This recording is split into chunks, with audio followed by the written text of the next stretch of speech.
오늘 말씀의 제목은 이제는 요단을 건너야 합니다. 이제는 요단을 건너야 합니다. 입니다. 오늘은 여호수아서를 함께 나눌 텐데 이 여호수아서는 모세에 이어서 여호수아가 새로운 이스라엘 백성들의 지도자가 되죠. 그러고 나서 이제 굉장히 두려운 마음이 들었을 때 하나님께서 그에게 이런 명령을 하심으로 시작이 됩니다. 여호수아서 1장 2절에 보시면 내 종 모세가 죽었으니 이제 너는 이 모든 백성과 더불어 일어나 이 요단을 건너 내가 그들 곧 이스라엘 자손에게 주는 그 땅으로 가라. 자, 이런 명령으로 시작이 된다는 겁니다. 이때 하나님께서 두려워 떨고 있는 여호수아에게 너는 마음을 강하게 하고 담대하게 하라. 그렇게 재차 말씀을 하시는데 이것은 이제 가나안 땅에 들어가서 그냥 무혈입성하는 것이 아니라 그 땅의 원주민들과 피 터지게 싸워야 되거든요. 그렇기 때문에 이 가나안 정복 역사가 결코 순탄치 않을 것을 암시하는 그런 말씀입니다. 그래서 마음을 강하게 하고 담대하라는 것이에요. 실제로 그렇게 해야 할 정도로 수많은 고난, 역경 이런 일들이 지금 여호수아와 이스라엘 백성들 앞에 놓여 있다는 것입니다. 그리고 지금 아직 들어가지도 않았는데 그 땅을 들어가려면 지금 그들 앞에 놓여져 있는 이 요단강을 건너가야 된다는 것입니다. 이거를 건너야지 이제 그들이 하나님께서 주시고자 하시는 약속의 땅 가나안을 이렇게 얻게 될 수 있다는 것이죠. 우리가 다 잘 알다시피 이스라엘 백성들은 40년 전에 유월절 어린 양의 그 핏부림으로 말미암아 출애굽을 하였죠. 애굽을 탈출하였습니다. 애굽이라는 그 지역은 영적으로 봤을 때는 죄 많은 이 세상을 가리키는 것입니다. 그리고 어린 양의 피는 예수 그리스도의 보혈을 상징을 하죠. 출애굽하여서 3일 만에 그들은 홍해 앞에 이렇게 서게 됩니다. 홍해를 만나게 되는데 그 홍해를 하나님의 기적적인 역사로 건너게 되죠. 홍해를 건넜다 하는 것은 영적으로 세례를 상징합니다.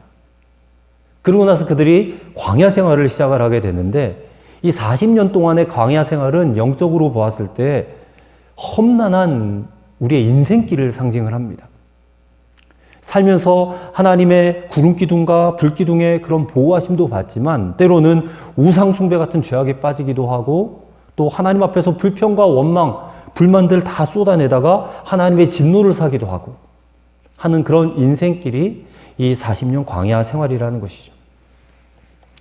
그러고 나서 이제 가나안 땅이 저 눈앞에 펼쳐져 있는 것입니다. 그들이 목적으로 삼았던 가나안 땅.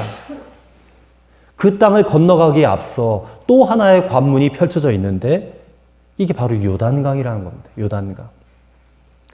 가나안 땅은 영적으로 봤을 때 하나님의 나라 그리고 천국을 의미하죠. 그리고 요단강은 현실적인 어떤 문제들 또는 죽음을 상징합니다. 그래서 우리가 찬송가에 요단강 건너가 만나리 이런 찬송도 있지 않습니까? 현실적인 문제 또는 죽음을 의미합니다. 그런데 하나님께서 지금 요단강을 앞에 둔 여호수아와 백성들에게 무엇인가 주문을 하고 계세요. 이것은 이 요단강을 건너서 가나안 땅에 들어가는 것이 이게 그저 뭐 원한다고 해서 다 되는 것이 아니라는 겁니다.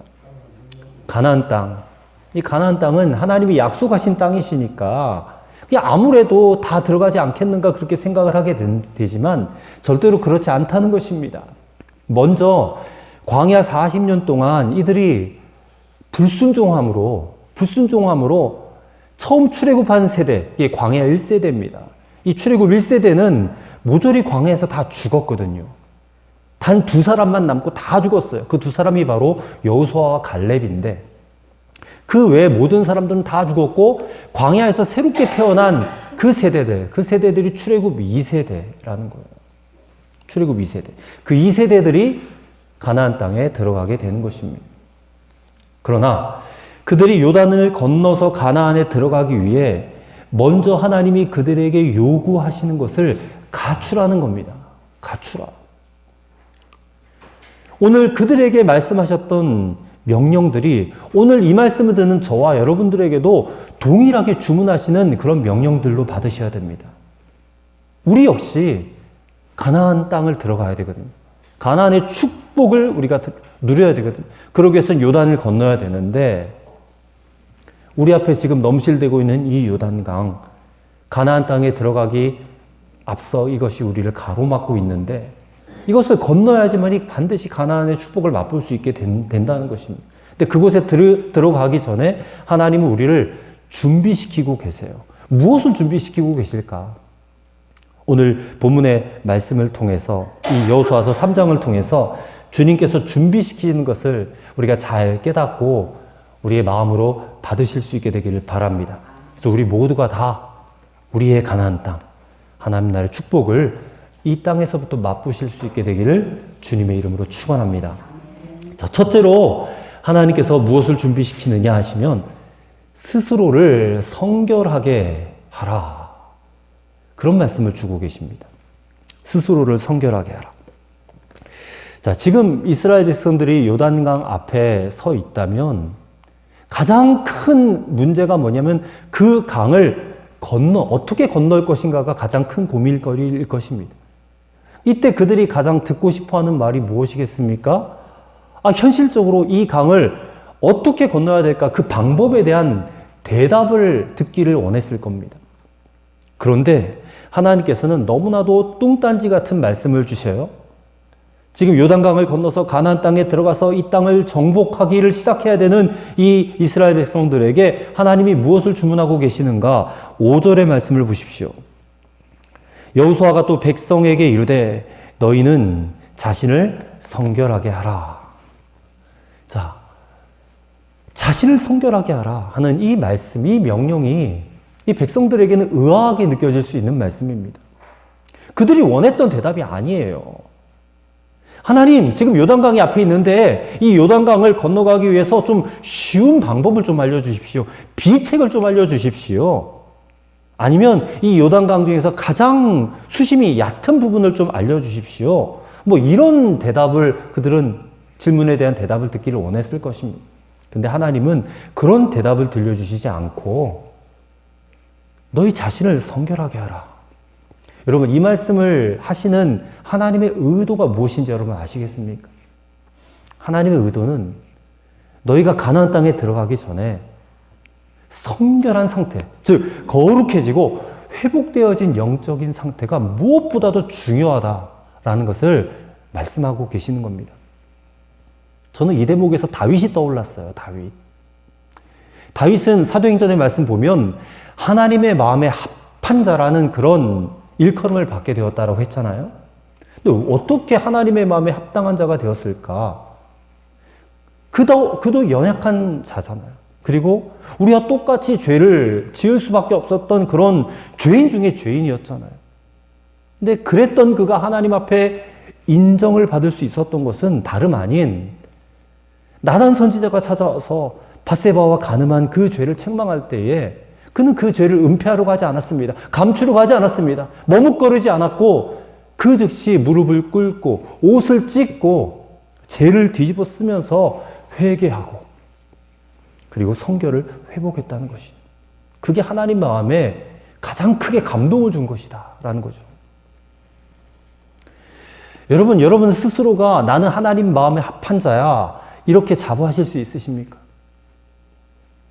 지금 하나님 요단강 건너가기 전에 너희가 가나안 땅에 들어가서 새로운 삶을 시작하기 전에 너희들의 영혼이, 너희들의 삶이 깨끗해져야 된다는 것을 지금 말씀하시는 거예요. 주문하시는 거예요. 5절 말씀 다시 한번 제가 읽어드릴게요. 여호수아가 또 백성에게 이르되 너희는 자신을 성결하게 하라. 여호와께서 내일 너희 가운데 기이한 일들을 행하시리라. 자, 하반절 말씀에 여호와께서 내일 기이한 일을 행하시리라. 여러분, 오늘 우리도 하나님의 기적을 맛보길 원하세요?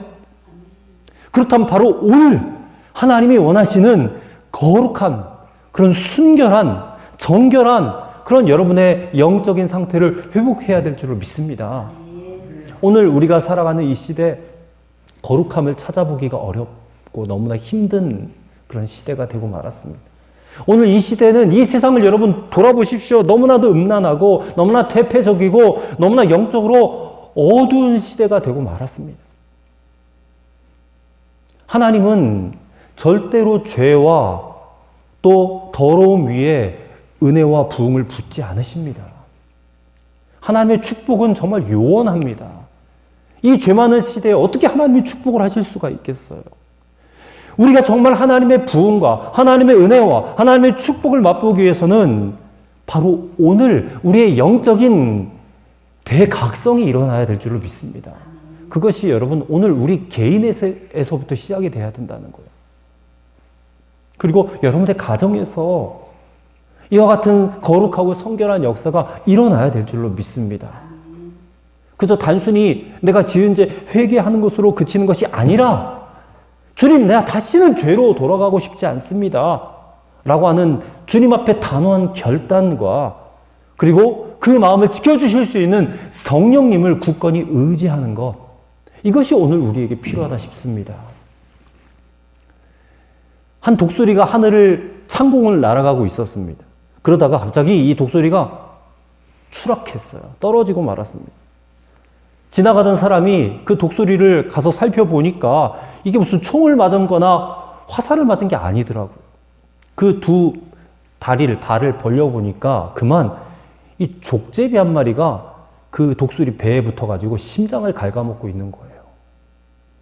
아마도 독수리가 사냥을 하다가 먹이를 찾다가 이 족제비를 한 마리를 탁 낚아챘나 봐요. 그렇게 해서 가슴에 안고 공중을 올라왔는데 그 족제비가 그만 독수리의 심장을 찢어놓은 거죠.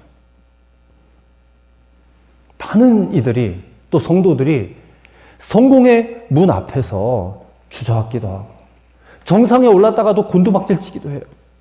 그 원인이 무엇일까요? 심장을 갉아먹는, 우리의 심장을 갉아먹는, 영혼을 갉아먹는 이 죄악된 습관과 생각들과 그런 행동들을 여전히 끌어안고 있기 때문에 그래요. 여러분이 끌어안고 있던 것들을, 끊어낼 것들을 과감하게 끊어내실 수 있는 저와 여러분 되시기를 간절히 바랍니다. 정말 축복을 원하신다면 하나님의 마음에 합한 자가 되어야 되죠. 오늘 예수님을 믿는 저와 여러분부터 시작되어야 될 줄로 믿습니다. 여러분, 우리가 누구를 판단하고 정죄하기 전에 나 스스로가 성결케 되기를 겸손하게 하나님께 구하시기를 바랍니다. 오늘 그렇게 기도했으면 좋겠어요. 하나님, 제가 그동안 정말 하나님 믿는다고 믿어왔는데 여전히 제 안에는 해결되지 못한 죄악의 문제, 습관적인 죄의 문제, 그런 어떤 죄악된 생각의 문제들 깨끗하지 못했어요. 성결하지 못했어요. 하나님 너무 죄송합니다. 제가 세상에 나가서 빛이 되고 소금이 돼야 되는데 그렇게 살지 못했어요. 오히려 움츠러들고 내가 크리스찬이라는 거 드러내는 거 자랑스럽게 생각하지 못하고 살았어요. 저의 허물과 저의 죄악을 주님 용서하여 주옵소서. 그리고 제가 성결을 되찾을 수 있도록 하나님 도와주옵소서라고 간절하게 기도하는 오늘 이 시간이 되었으면 좋겠습니다. 내일 축복을 맛보기 원한다면 오늘 성결을 회복하라. 이 말씀 여러분 마음에 깊이 새길 수 있게 되시기를 주님의 이름으로 간절히 축원합니다. 둘째로 하나님을 향한 온전한 믿음을 가지라라고 말씀하십니다. 그 말씀이 3절입니다. 3절. 우리 3절을 함께 보시죠. 백성에게 명령하여 이르되 너희는 레위 사람 제사장들이 너희 하나님 여호와의 언약궤에 매는 것을 보거든 너희가 있는 곳을 떠나 그 뒤를 따르라. 아멘. 지금 하나님이 이스라엘 백성들 그리고 제사장들이 어깨에다 짊어맨 언약궤 그것을 보고 따라가라 이렇게 말씀하고 계셔요. 이 언약궤가 무엇이냐면 법궤라고도 하는데 이 법궤, 언약궤 안에 무엇이 들어있느냐면 모세가 시내산에서 하나님으로부터 십계명 두 돌판을 받아서 가지고 내려왔잖아요. 그것을 이 언약궤 안에다 넣었습니다. 또 이스라엘 백성들이 40년 동안 광야에서 먹었던 신비한 음식, 만나를 담은 항아리가 또 그 안에 들어가 있고요. 또 그 이후에는 아론의 지팡이, 쌍난 지팡이가 그 언약궤 안에 들어가 있습니다. 근데 이 세 가지의 물품이 들어가 있는 이 언약궤가 상징하는 바가 있습니다. 그것은 바로 하나님이 이 자리에 우리와 함께 하신다라고 하는 하나님 임재의 상징이 바로 언약궤입니다. 하나님 임재의 상징. 그래서 이 언약궤를 볼 때마다 하나님께서 우리와 함께 계시는구나 라고 이렇게 항상 고백할 수 있도록 만든 하나님 임재의 상징물이 바로 언약궤, 즉 법궤라는 것입니다. 근데 지금 하나님이 명령하시기를 뭐라고 하세요? 지금 제사장들이 언약궤 메고 갈 때에 너희가 그것을 바라보고 그 뒤를 따라가라 라고 말씀하시는 거예요. 4절의 말씀을 보니 언약궤를 보고 따라가는데 거리를 한 2000규빗쯤 떨어지게 해가지고 따라가라는 겁니다. 2000규빗을. 한 규빗은 이 손끝에서 팔꿈치까지의 거리입니다. 약 50cm 정도 돼요. 여기서부터 여기까지. 그러니까 2000규빗이면 거의 한 900m에서 1000m, 1km 정도 되는 거리입니다. 하나님이 1km 정도 되는 거리를 두고 이스라엘 백성들이 따라오라. 그거 바라보고 따라오라는 거예요. 왜 이렇게 거리를 두고 따라오라 하실까? 이유가 있습니다. 첫째는 이 언약궤가 나타내는 하나님의 거룩함을 모든 백성들이 다 보게 하시기 위해요. 그리고 두 번째는 하나님의 인도를 잘 받게 하기 위해서입니다. 지금 이스라엘 백성들이 거의 장정만 60만 명이고 어린아이 노인까지 합하면 200만 명. 그 정도의 거리를 둬야지 모든 백성들이 언약궤를 다 잘 볼 수가 있는 것입니다. 지금 이 언약궤는 이스라엘 백성들에게 있어서 안내자와도 같아요. 안내자. 지금 이스라엘 백성들이 가는 길은 전에 한 번도 가보지 못했던 전인 미답의 길입니다. 따라서 가나안 땅은 안내자가 없이는 절대로 갈 수 없는 그런 미지의 세계예요. 근데 그 길을 안내하는 최고의 안내자가 누구여야 되겠느냐 말입니다. 여호수아요. 여호수아도 한번 정탐하러 들어가 보긴 했지만 완벽한 안내자가 되지 못한다는 것입니다. 최고의 안내자는 바로 하나님이시다라는 겁니다. 여러분, 오늘 우리에게도 믿을 만한 안내자가 필요하지 않겠습니까? 그 안내자가 저 같은 인간 목사겠습니까? 여러분, 믿고 신뢰하고 따라갈 만한 어떤 그런 유명한 사람이시겠습니까? 아닙니다. 오늘 우리가 믿고 따라가야 될 유일한 분, 그분은 하나님 한 분밖에 없습니다. 그래서 그 하나님이 오늘 이 중요한 행진을 앞두고 명령하시는 거예요. 너희는 언약궤를 바라보고 따라가라. 이 말은 역사의 주인 되시는 하나님을 바라봐라. 또 너희 개인의 삶의 주인 되신 하나님을 바라봐라. 너에게 호흡을 주시고 너에게 생명을 주시고 너를 이 땅에 존재케 하시는 그 하나님을 바라보라. 그런 메시지라는 겁니다. 여러분, 이 언약궤는 하나님의 임재의 상징인 동시에 길과 진리와 생명 되시는 예수 그리스도를 또한 의미합니다. 그리고 이 언약궤는 성령님의 보호하심과 인도하심도 상징합니다.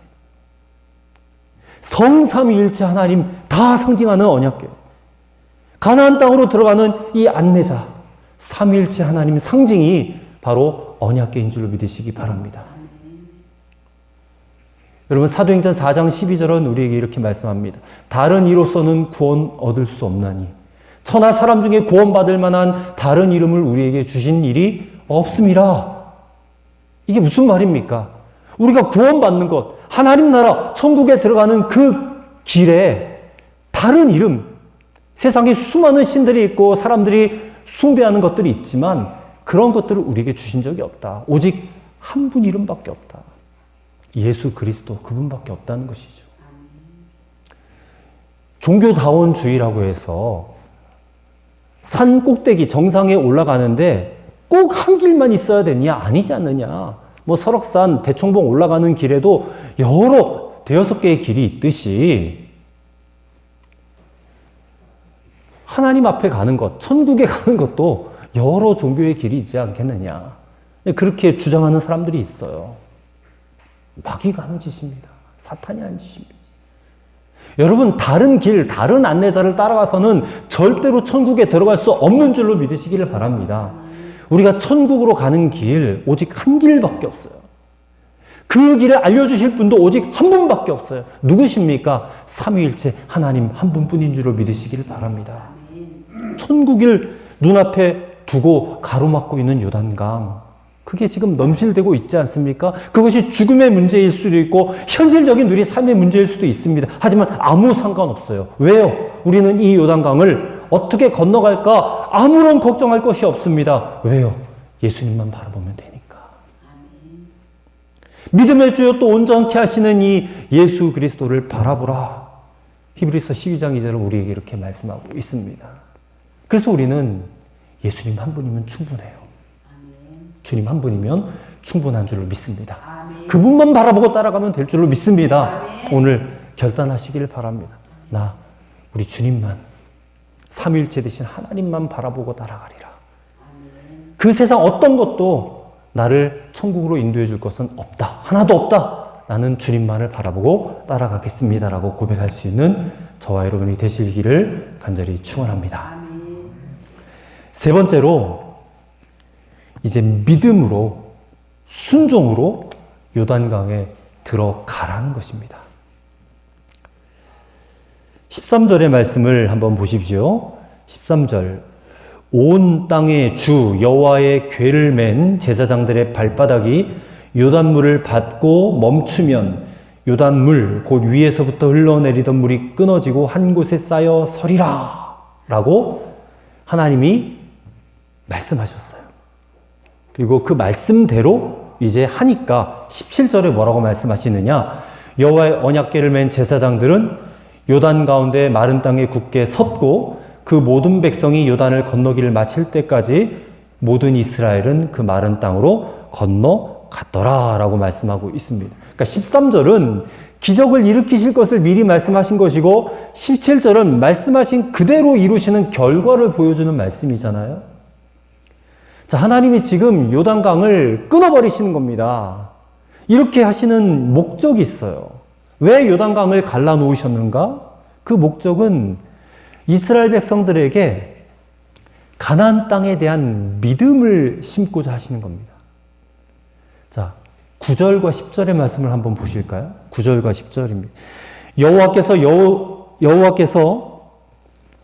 여호수아가 이스라엘 자손에게 이르되 이리 와서 너희의 하나님 여호와의 말씀을 들으라 하고 또 말하되 살아계신 하나님이 너희 가운데 계시사 가나안 족속과 헷 족속과 히위 족속과 브리스 족속과 기르가스 족속과 아모리 족속과 여부스 족속을 너희 앞에서 반드시 쫓아내실 줄을 이것으로써 너희가 알리라. 이게 어떤 믿음을 말하는 거예요?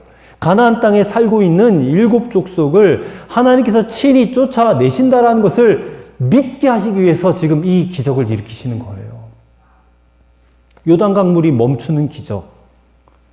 백성들에게 그것을 보여주심으로 인해서 내가 너희와 함께 할 것이고 내가 저 땅에 이방 민족들을 쫓아낼 것이다라고 믿으라는 거예요. 그것을 확신시켜 주고자 하시는 겁니다.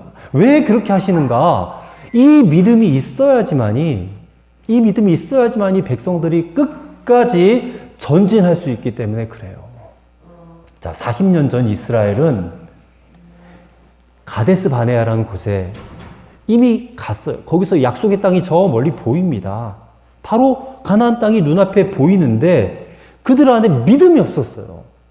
저 땅을 하나님이 주셨다라는 믿음이 없었기 때문에 그 땅에 들어가지를 못했습니다. 민수기 13장에 보면 12명의 정탐꾼이 가나안 땅을 탐지하고 돌아와서 하는 말이 이렇게 말해요. 그 땅 거주민은 강하고 성읍은 견고하고 심이 클 뿐만 아니라 우리가 거기서 안악 자손을 보았다. 그러면서 우리는 그 백성을 절대로 이기지 못한다. 그들은 우리보다 강하다 하면서 자신은 메뚜기처럼 여겼다. 그래서 민수기의 저자는 뭐라고 말을 하냐면 하나님이 주시려는 가나안 땅을 그들이 악평하였다라고 했어요. 악평하였다. 감히 하나님이 주시겠다는 땅을 그렇게 말을 합니다. 그래서 온 백성이 그 정탐꾼의 얘기를 듣고 소리 높여 울부짖으면서 하나님 앞에서 백성들이 통곡을 하면서 모세와 아론을 원망하고 돌로 치려 했다는 거예요. 하나님이 너무 가슴이 아파서 그 징벌로 그들이 정탐한 날 40일을 그 하루를 1년으로 계산해 가지고 40년을 광야에서 지내도록 그렇게 하셨다는 거예요. 믿음이 없어서 가나안 땅을 눈앞에 두고도 못 들어갔던 그들. 지금 여기서도 마찬가지거든요. 요단강 건너서 아무리 가나안 땅 들어간다 할지라도 믿음이 없으면 가나안 땅 정복 못 한다는 겁니다. 그들에게 하나님이 그 거민들을 쫓아내신다라는 믿음, 그 땅을 주신다는 확신, 이것이 있을 때 그들이 계속해서 전쟁할 수가 있는 것이지. 근데 그 믿음이 지금 없으니까 그 믿음을 지금 주시려고 하는 거예요. 근데 가장 먼저 그 믿음을 누가 가져야 돼요? 여호수아가 가져야 돼요. 그리고 제사장들이 가지고 있어야 된다는 말입니다. 그래서 하나님이 여호수아와 제사장들에게 명령을 하는 거예요. 언약궤를 메고 한 발 한 발 요단강으로 들어가라. 내디뎌라. 라고 지금 발걸음을 옮기라고 명령하시는 겁니다. 근데 보세요. 그때가 언제였느냐? 그때가 곡식을 거두는 시기였어요. 곡식 거두는 시기. 그래서 요단 강물이 창일하게 강 언덕에 차고 넘치는 넘실대는 그런 때였다는 거죠. 그때 시기가 히브리 달력으로 니산월이고 우리의 태양력으로는 3월, 4월에 해당한다고 합니다. 그때가 헬몬산에 눈이 녹아내려가지고 또 늦은 봄비가 내림으로 인해서 요단 강물이 한창 흘러 넘칠 그때였다는 거예요. 한마디로 말하면 이게 시기적으로 요단강 건너기가 가장 어려운 때라는 것이죠. 가장 어려운 때. 하나님은 그들의 믿음을 시험해 보시기 위해서 일부러 가장 건너기 어려운 때를 택하셨다라고 그렇게 생각이 들어요. 근데 여러분 어떻습니까? 가장 어려울 때, 가장 위기의 때, 그때 믿음이 진가를 발휘하지 않습니까? 그 어려운 때, 위기의 때 믿음은 빛을 발하는 거예요. 여러분 두려울 때 많잖아요. 막막할 때 많잖아요. 과연 하나님의 말씀대로 약속대로 될까 싶은 의심의 먹구름이 가득한 이 상황 속에서 지금 여호수아와 언약궤를 맨 제사장들이 한 발 한 발 요단강으로 발을 내딛는 것입니다. 사실 불안한 마음 들지 않겠어요? 물이 막 넘실대는데 급류가 흐르고 있는데 한마디로 현실적으로 봤을 때 요단강에 지금 발을 들여놓는 것은 자살행위라는 겁니다. 마찬가지예요. 우리가 입술로 주여 주여 하기는 쉬워요. 근데 우리가 믿는 것을 실제로 행하는 것은 참 어려워요. 많은 성도들이 이런 어려운 힘든 현실적인 문제 앞에서 자신의 믿음을 포기해요. 우리의 문제를 내려놓고 하나님을 바라봐야 되는데 거꾸로예요. 믿음을 내려놓고 문제를 바라본단 말이에요. 그러니 오늘 여호수아와 제사장들은 하나님의 이 약속의 말씀을 믿고 한켠에는 두려움과 의심과 염려가 있지 않았겠습니까? 하지만 내려놓고 의심과 염려를 내려놓고 믿음으로 요단강에 발을 들여놨다는 거예요. 그때 어떤 일이 일어났는가? 16절에 곧 위에서부터 흘러내리던 물이 그쳐서 사르덴에 가까운 매우 멀리 있는 아담 성읍 변두리에 일어나 한 곳에 쌓이고 아라바의 바다 여매로 향하는 흘러가는 물은 온전히 끊어지매. 그토록 창일하게 흘러넘치던 요단강이 발을 들여놓자마자 정말 뚝 그쳐졌다는 거예요. 뚝 그쳐졌다. 그래서 이스라엘 백성들이 그 마른 땅으로 요단을 건넜다라고 말씀은 기록하고 있습니다. 그리고 백성들이 다 건너가고 나니까 요단강 물이 다시 합쳐졌겠죠. 여러분 믿음으로 순종으로 정말 하기 힘든 일, 어려운 일들을 해냈을 때에 그 믿음은 하나님의 기적을 보게 되는 줄로 믿습니다. 마틴 루터 킹 목사님 이런 말을 하셨습니다. 현 시대를 고장난 온도계와 같다. 무슨 말이냐면 크리스찬들이 세상과 동화되어 가지고 빛과 소금 되지 못해서 기능을 상실해버린 시대가 되었다는 겁니다. 오늘 우리 그리스도인들, 크리스찬들에게 가장 큰 문제가 뭐냐면 교회는 다녀요. 예수는 믿는데 이 부담 없이 믿으려고 한다는 겁니다. 저 강남에 사는 사람들이 교회를 고를 때, 등록할 때 조건이 있다고 합니다. 첫 번째는 절대로 우리 집에 전화하지 마라. 두 번째는 절대 신방 오지 마라. 라는 거래요. 간섭받기 싫다는 거죠. 그냥 편안하게 신앙생활 할 수 있도록 그냥 내버려 두라. 라는 거죠. 또 어렵고 힘든 일을 싫어한다는 겁니다. 봉사하기 싫어하고 부담 없는 쌈박한 설교 한 편으로 그냥 신앙을 끝내려는 그런 시대가 요즘 시대라는 것이죠. 참 인스턴트 믿음 같다라는 생각이 들었어요. 근데 오늘 우리의 믿음이 어떤가? 이런 인스턴트 믿음이 아닌가? 믿는다고는 하는데 순종은 전혀 없고 어려운 일을 하고 싶지 않고 그냥 편안하게 이런 믿음으로는 하나님 말씀 따라가기가 쉽지가 않죠. 오늘 말씀을 한번 잘 생각해 보세요. 가장 어려울 때였고 가장 힘든 그런 상황 속에서 정말로 믿음은 보석처럼 빛이 나는 거예요. 여러분 예수님 믿도 우리 한번 제대로 한번 믿어봤으면 좋겠습니다. 우리를 구원하신 주님께 정말 부끄럽지 않은 믿음으로 좀 보여드릴 수 있게 되기를 바랍니다. 여러분 상황이 어려울 수 있어요. 예수 믿는다고 모든 일이 다 형통하고 평탄합니까? 사실 그렇지 않잖아요. 우리가 평탄하고 형통하기를 간구하고 기도는 하지만 실제 상황은 그렇지 않아요. 근데 그게 우리의 믿음을 시험해보기 가장 좋은 상황이라는 것입니다. 그래서 저는 여러분 어려울수록 힘들수록 뒤로 빠지지 마시고 더 주님을 위해서 앞으로 나아가실 수 있게 되길 바라요. 지금 요단강에 발 들여놓기가 얼마나 어려웠습니까? 근데 한번 믿음으로 들여놓아 보시라 그 말입니다. 주님을 위해 헌신하는 발걸음을 내디뎌 보시란 말입니다. 어떤 교인들은 힘들다고 자꾸 숨어요. 목회자를 피하고 신방도 피하고. 근데 그렇게 해서는 아무 일도 일어나지 않습니다. 여러분 인생의 요단강, 문제와 고통의 요단강이 여러분 갈라지려면 주님께 순종해야 됩니다. 그것만이 비결이에요. 사랑하는 여러분, 저는 오늘 이 시대에 우리의 삶 가운데서도 하나님은 여전히 우리에게 기적을 베푸시기를 원하신다고 저는 믿습니다. 하나님의 기적은 끝나지 않았어요. 지금도 일어나고 있고 일어날 것입니다.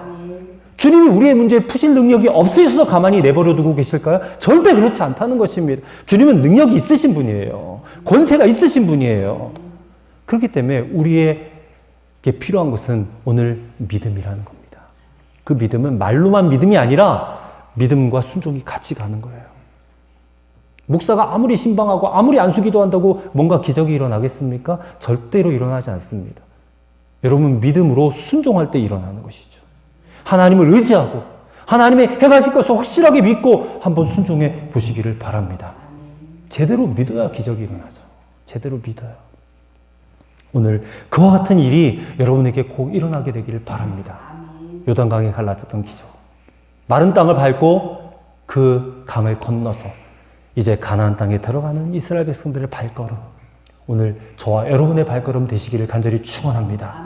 여러분들의 길이 축복의 길이 되시기를 주님의 이름으로 간절히 축원합니다. 기도하겠습니다. 하나님 감사합니다. 오늘 우리 가운데에 놀라운 일을 이루실 하나님을 믿습니다. 여호수아와 제사장들처럼 정말 하나님만을 바라보고 스스로 성결케 함으로 믿음의 행진을 하는 그런 성도들, 그리스도인들 되게 하옵소서. 그럴 때 요단강을 가르시는 기적같이 오늘 우리 삶의 문제들, 고통들이 정말로 쑥 빠져나가는 기적으로 역사하여 주실 것을 믿습니다. 마침내 가나안의 축복, 천국의 축복이 이 땅 가운데 펼쳐지는 순간들을 우리가 맛보게 될 줄로 믿습니다. 감사를 드리며 예수님 이름으로 기도하옵나이다. 아멘. 찬송가 449장을